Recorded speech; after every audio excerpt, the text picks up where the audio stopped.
ఒకవైపున పాలస్తీనా మద్దతు లేకపోతే గనక ఇంకొకటి మద్దతుతో పాటుగా ఇప్పుడు భారతదేశంలోనే మతరాజ్యాలు స్థాపిస్తామంటూ ఓపెన్గా తిరుగుతున్నటువంటి వాళ్ళు మహారాష్ట్రలో ఓపెన్గా పోలీసులకి ఛాలెంజ్ చేస్తున్నారు.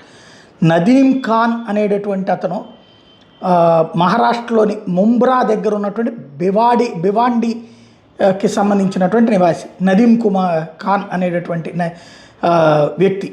ఇతను తాజాగా ఎస్ఆర్టీజే జెండా ఓపెన్గా ప్రొజెక్ట్ చేస్తూ నన్ను ఎవడూ ఏమీ చెయ్యలేడు అంటూ ప్రకటించడం అన్నటువంటిది సంచలనం సృష్టిస్తుంది. అతని వీడియో ఇప్పుడు పెద్ద ఎత్తున వైరల్ అవుతోంది. మహారాష్ట్ర పోలీసులు ఏం చేస్తారు ఇతన్ని, అతను సవాల్ చేస్తున్నాడు కదా అన్నటువంటి పాయింట్ని అడుగుతున్నటువంటి పరిస్థితి.